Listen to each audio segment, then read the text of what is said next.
Hello, I'm Carrie, and welcome to episode 4 of my podcast. This is my knitting studio, and it is where I get to work on all of my projects and designs when I'm not at work or chasing after my young daughter or trying to keep the weeds from overtaking my garden.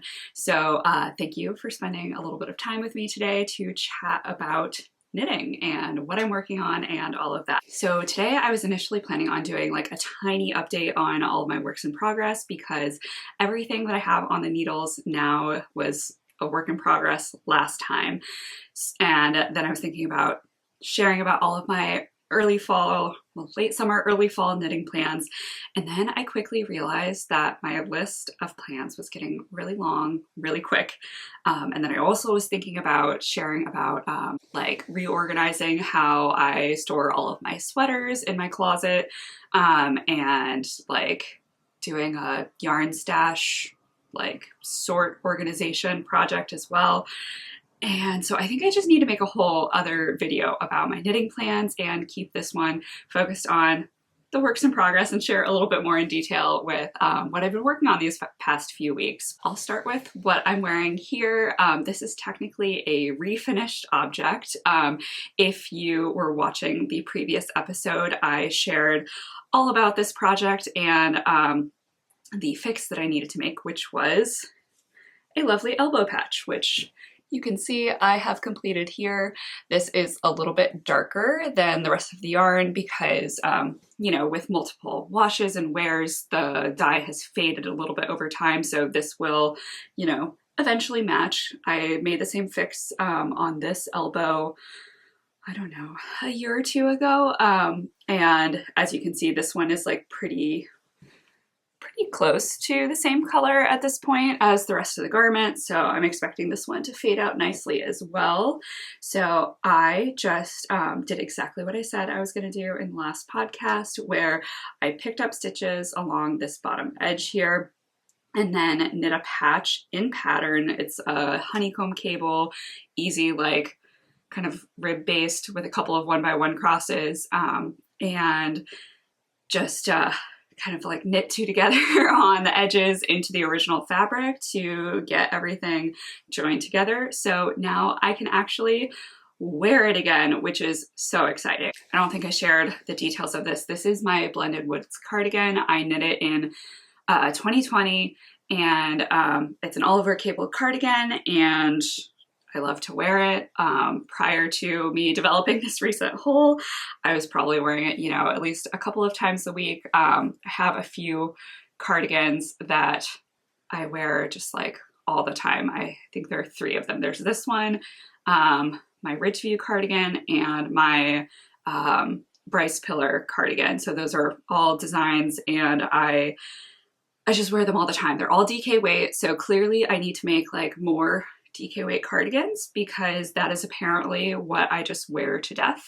I do have a lot of other cardigans, but they're either heavier weight or lighter weight, and that means I'm only wearing them like in specific seasons.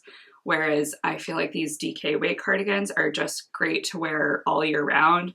Obviously it's like still summer, like we're in mid-August, we're in the middle of summer, but I spend a lot of time like working in an office building, which is over air conditioned, which means, you know, I'm going to work in like a tank top and then I immediately put on a sweater as soon as I step in the door. So these get a lot of wear the whole year around. That definitely needs to be part of my fall knitting plans, is like making another DK weight cardigan or 2 because clearly I wear them just all the time. So I should actually get into my works in progress and hopefully I will have all of these, or maybe at least 2 of them, finished by the next time that I record a podcast. There will be that like knitting plans video in between this and that next podcast episode, because once I get these 3 projects off the needles, I will again have nothing on the needle. So I need to work on making those plans this week so that I can kind of prep for what goes on the needle next after I get everything else done. So first up is my Wedgewood vest, and you might be thinking this looks basically exactly the same as where it was last time. Well, this is the second panel of my Wedgewood vest. So this will be the front, and I have completed the first panel. So I have that over here, and I've actually blocked this panel, and you can really see the difference in like let's see if I can hold both of these up at the same time. So we have the blocked panel here, which is like super lovely, super drapey. Very excited about this. This is the back. And then we have the front, which is again like super crunched up and tiny in comparison to this one. So you can really see the difference that blocking makes when you have like especially a ribbed fabric. So my little crunched up project here is going to turn into a lovely, beautiful blocked tank top. So excited for how this is going. I'm getting close to the point where I will start the armhole shaping and do the upper body, and this is going to go even faster than the back because after working a few inches, I'll start working the neck shaping, and once I do that, it's like you have all of this space for your neckline that you don't have to knit for, so it goes faster, which is great. So I'll get that done probably relatively quickly, and then I'll just have to do the armhole and neckline finishes, and I'll have a new top to wear, which is super exciting. I haven't decided yet. I might adjust the neckline to make it lower, so the pattern is kind of like, I don't know, the neckline is probably something like maybe like that in the pattern.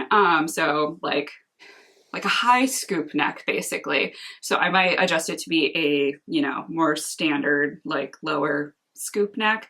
And the other change that I'm also thinking about making is instead of doing ribbed trims on the armhole and neckline edges, doing an I-cord instead. So the pattern is technically called Wedgewood Vest, and that's kind of because I intended it to be like layer it over a long sleeve top or that sort of thing.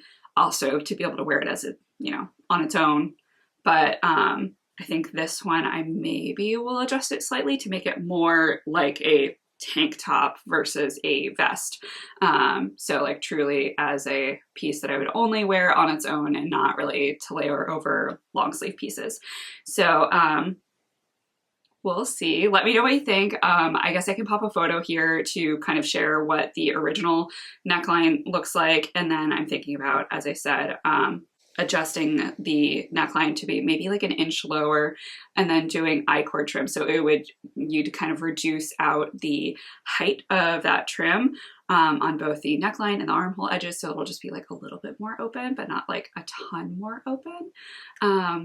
So TBD. I guess next time you'll probably see the decision that I ended up making, but if you have any like thoughts and feelings on it, leave it in the comments, and I'll be able to see those notes before I actually, make that final decision.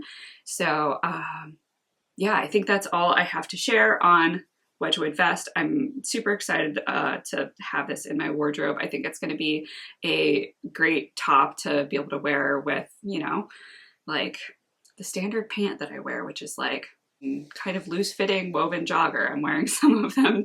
I'm wearing a pair today. Like it'll be great with like this kind of pant situation. So yeah, excited about that. That is my first work in progress. My next work in progress is the Micah's Raglan Tee pattern by Hannah G Knits. I've mentioned before she has a lovely YouTube podcast, and she designs lovely children's patterns. So I am making this for my daughter in the size for like 2 years. I forget exactly the measurements at this stage, but this is worked up in the Loopy U Solid series, which I think is a discontinued yarn. I purchased it like probably 10 years ago, and it is a lovely green color called Pesto, and I am getting very close to done with this project. So I'm almost through the body. I finished the front ribbing here, and I'm almost done on the back ribbing. I'm modifying this to have a little split hem situation. So I just adjusted to have the front and the back rib work separately. And in doing that, I also decreased away 1 stitch at each the front and the back panels so that I could start and end with a knit stitch, just, you know, for like symmetry purposes. So I'm almost done with the back ribbing. I did the front ribbing and I did an Italian bind off for the front rib here, and I totally messed it up on like 3 separate places. You can probably see like here is one of the spots that's a little bit messy. And then over here is another little spot that's a little bit messy. I decided not to redo the Italian bind off because the recipient is my daughter, who is, you know, several months shy of 2, and I don't think she'll mind or notice very much. So it still looks, you know, fairly nice, and with blocking it'll even out even more, so it shouldn't be too noticeable. It's probably only going to be like me who would ever notice that there's, you know, a couple of slight mistakes in that Italian bind off. So I feel like I have been flying on the progress for this recently. For a little while I was feeling pretty resistant to knitting this. I realized it was because my hands and wrists were getting strained while working on it. So this circular here is the circular that I was using to knit the body. It is too long to just like knit in circles. So I was kind of doing a half magic loop where I would only pull out one side of the loop because that's all the cord that I had available, because it's really too short of a cord for doing magic loop, especially on a circumference like this. Maybe I would be able to do true magic loop on a sleeve circumference or something like that. But yeah, just like not the right length of needle whatsoever to be able to work in the round. So once I realized this, I ended up switching to double pointed needles because like that strain on my hands was really just making me be like, this isn't fun to work, and it isn't necessarily like making my hands hurt. It's just like uncomfortable. So once I made the switch to double points, I started flying on this project. So I usually knit small circumferences on double points. So like sock knitting and like hats and stuff, sleeves.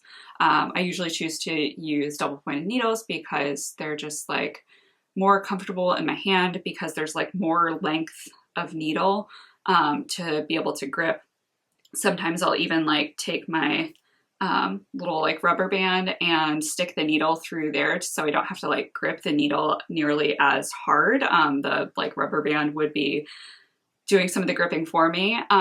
So once I did that switch, I started going so much faster, even though like you have to readjust with every single needle. It was just so much more comfortable to work for me. And I started going so fast on the rest of the project. So I had gotten maybe like a couple of inches into the body. It was like, I think either just before or just after I joined a new ball of yarn.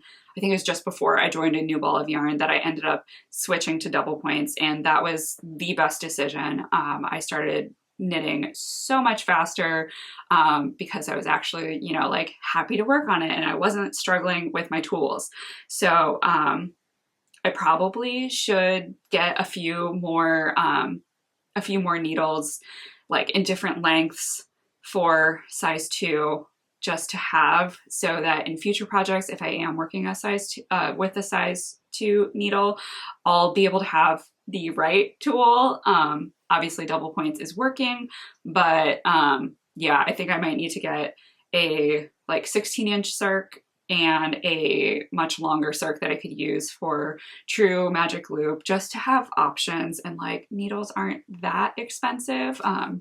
I think I would probably spend less than $20 for 2 new circular needles. So definitely worthwhile to have the right tools to make sure that I'm comfortable while knitting. So yeah, I'm like very excited with how it's going. It's so cute. Love the little cables. So once I finish up the hem here, which I should be able to finish that today, I will be probably doing the neck trim first just to kind of like see like how that neck ends up finishing out. Again, doing an Italian bind off for the neckline, and then we'll go on to the sleeves. I have not like looked at the sleeve instructions, so I'm actually not entirely sure with, you know, what exactly I'm going to be doing in the sleeves. So I know it's just like, it's a short sleeve and then there's some ribbing on the sleeves, but I don't know if you go straight into the ribbing or if you're like knitting a little bit first and then going into the ribbing. So we'll find out when I actually read those instructions. So yes, that is my Micah's Raglan Tee by Hannah Graham. And yeah, on to the next project. Okay, so my next project is my pursed tank, and also I'm realizing that you can't really see what's going on here in this lovely tube. This is half of a front panel, but it is curling because I have not blocked this. So yeah, I might pause here for a second and steam block this so you can actually kind of see what is going on in this panel, because you can't see what's going on in this panel right now. Okay, so this was a very quick 2-minute steam block, and you can already see how much more smoothly this lays and how much less it's rolling. So you can kind of see that I did a little bit of a gradient through the panel. You can see those slip stitch details along the edges here and at the side. So this will be my wearer's left front panel. Also, I'm just realizing that everything that I've shared in this podcast has like a color palette. So everything is like kind of in the gold to green range. Clearly have a color palette. What a surprise. But anyway, yes, so this is the first panel. I have also started the second panel. And again, like, you know, you're not seeing a ton of progress here. This is the entire like upper portion through the armhole. I have it on double points here, so you can't really like see how much it would spread out. And again, with blocking, it makes such a big difference. Even with just a steam block, like the difference in the fabric is a little bit crunched up and stuff, especially with that I-cord edge. It just kind of squishes things. It just squishes things up with that I-cord, and just doing even a steam block releases that really nicely. So not super far into that second panel yet. Throughout the upper portion of both the first panel and the second panel, I spent a lot of time pausing and recording video tutorials to go along with the pattern. And I've made a ton of progress on the pattern. I have the pattern file, like all of the text is basically done, and I just kind of need to place in all of the numbers for everything. I spent a lot of time adding in like details about modifications. I think I've mentioned in previous podcasts that there are going to be 3 different neckline options. So there's a V-neck, a scoop neck, and a square neck. So because of the 3 different neckline options, I ended up separating out the instructions for the neckline and the armhole so that you can like pick what you want to do. And with that, that means that there are at the same time instructions. And like at the same time, instructions can be a little intimidating, but once you kind of like get the hang of what they mean, they're actually fairly straightforward to work, especially when one set of instructions is really just talking about shaping along one edge of the garment, the neckline, for example. And then the other set of instructions is just talking about what you're doing at the other edge of the garment. So it's like one set of things refers to what you're doing at the start of the row. The other set of things refers to what you're doing at the end of the row. And then you just kind of like make a little sandwich out of those instructions by starting with what you're doing at the start of the row and ending with what you're doing in the the end of the row, and then in the middle, you're just like, in this project, purling. So takes a little bit of thinking to like wrap your brain around what's happening. But because they're at the same time instructions, I wanted to be very clear about when things are happening so that you can start the different sets of instructions at the right point. So there's like a detailed page on kind of where things are starting for neckline and armhole instructions. And then also if you wanted to modify the neckline, so the pattern has the neckline depth and the armhole depth for the V and the scoop at the same place, ending at the same depth as your armhole. So like your last shaping row for your armhole and your last shaping row for your V-neck will be at the same place. But sometimes people have different preferences for how high or low they'd like their necklines to be. So I wanted to make sure to include modification instructions for that as well.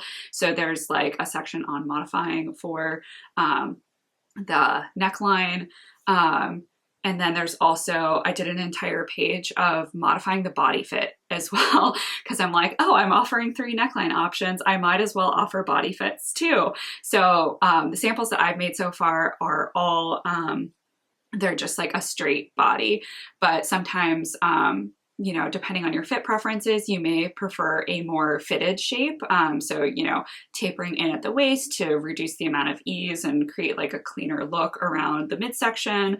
Or alternately, you like, depending on your body type and again, your fit preferences, you may want like more ease around your hips, especially. So I included both fitted waist and A-line options and a few different options for each so that, you know, you can add just like a little bit of ease. Maybe it's more that like you're going for the effect of a straight seam garment, but your like upper hip area is wider than your full bust.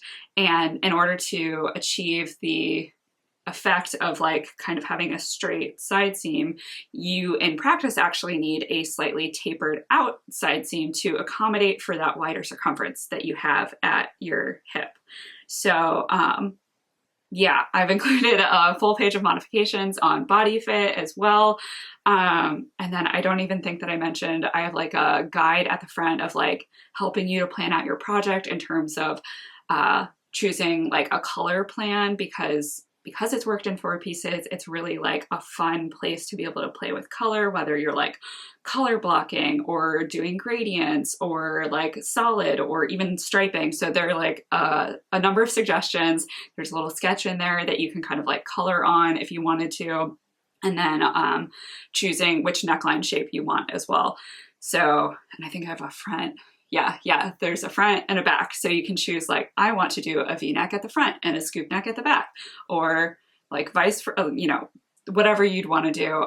You're kind of able to like plan out your project. So that's like 3 pages of modification fun stuff that you can use to really customize your project and make it something that is perfect for you. I'm hoping to be able to get that pattern, like the pattern document, fully wrapped up and sent off to my editor, hopefully within the next week or so. But then I was kind of thinking like, we're already mid-August, and by the time that I get it to her, kind of like end of August time frame. So, or not end of August, like mid-late August. And I always do preview knits to make sure that all of the user experience is positive. So like, I'm always very confident in my overall fit and grading. That's kind of what I did in my professional life for like the first half of my professional career, was pattern grading, pattern making, garment fitting. That's like what I did in my first half of my career. I'm now kind of doing something a little bit different. So I'm like confident in that aspect, but pattern usability and making sure that everything is like clear to the knitter, that's always a super important part of the process for making a design. So yeah, we're like in the middle of August, and like tank top season is like still definitely in force. Like I'm gonna be wearing tank tops like all throughout September, probably even into early October a little bit. But if I'm allowing enough time to have a good length preview knit and not be rushing people, even if I only require like knitting one of each panel, so like either the front or the back, so that you can get through like the armhole and neckline shaping instructions, or even if I did it so that you only have to go through, you know, maybe like mid chest on that set of panels. That's still kind of like a tight turnaround, and I wouldn't be releasing the pattern until like late September at the earliest, or maybe early October. So what I'm thinking I'm gonna do is get the pattern done, do the preview knit, but wait to release the pattern until next spring, when it would be like, you know, a nice seasonally appropriate garment to start like getting into that warm weather feel. So kind of sad about like not releasing it this year, because I'm super excited about the project. I mean, this is my third one that I'm knitting, and it's really fun. I guess this means that I could like knit a fourth or even a fifth one with even additional options. But yeah, I think I'm gonna do the right thing to allow enough time for everyone to preview knit an entire project, and then do the release in the spring. I guess I'd love your feedback on that. Like, would you want to see the pattern come out this year instead of next year? Like, would you be interested in knitting a tank top like in late September, early October? Or are you going to be like fully into cozy fall knitting at that point? I have a feeling you're probably going to be into your fall cozy knitting. I am thinking that that's going to be the plan, is like do all of the stuff to get the pattern ready now, but wait to release it until later. So this is me coming back a few hours later because I completely forgot to record the Stash Dive and Revive segment that I wanted. So the lighting looks a little bit different. I'm having to like use some overheads because it got a little bit gray outside. So what precipitated this project is I wore this garment yesterday and decided I wanted to make some changes. So this is the garment in question. It is a knot front crop and knot front tee mashup. It has a cute little twist detail here at the hem. Sorry, the camera's having a bit of trouble capturing the, you know, depths of the black color here. I love this piece. It is so eminently wearable because it's black. It looks so cute with everything. But the armholes are kind of tight. So there's just a garter trim around the armholes and the neckline. And I think I just bound off too tightly. And therefore, when I'm wearing it, those armholes are like kind of cutting into my armpits a little bit. Not necessarily a huge deal, but I had like a very active day where I was like moving a lot, and I just kind of like noticed the edge being a little tight. So I still have some yarn left over from this project, so I would be able to make any adjustments that I wanted to. So I'm at least going to redo the bind off of the armhole, but I'm thinking I actually might change it from a garter trim with the standard bind off into an I-cord edge trim, both at the armholes, maybe at the neckline too.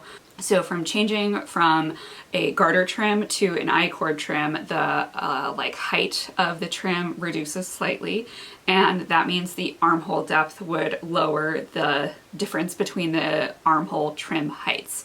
So that gives like a little bit of extra room.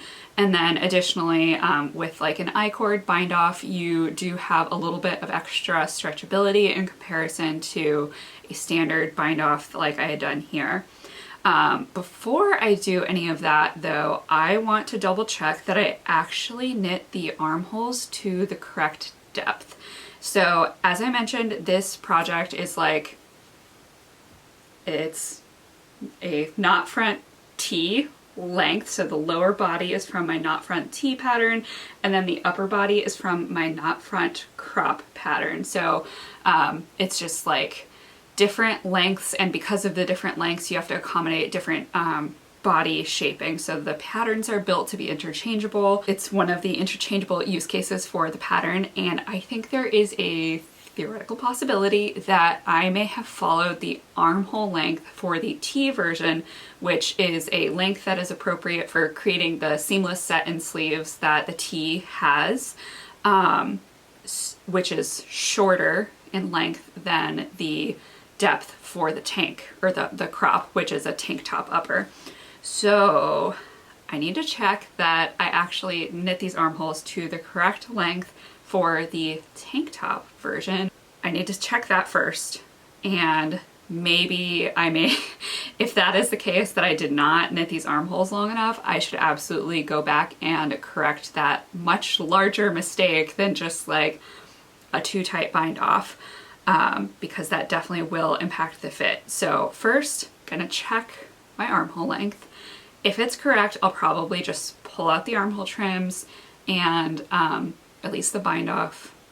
I think I will go ahead and switch to an I-cord trim.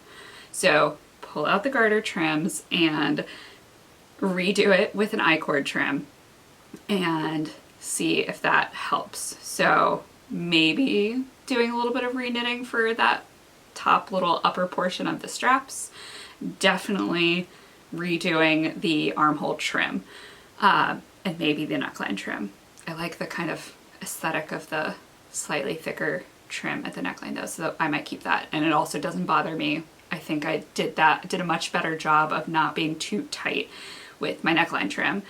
So so yeah, next time, next podcast episode, you will see this project refinished, with hopefully a much more comfortable wearing experience for the armhole, so that I can continue to just wear and love this piece.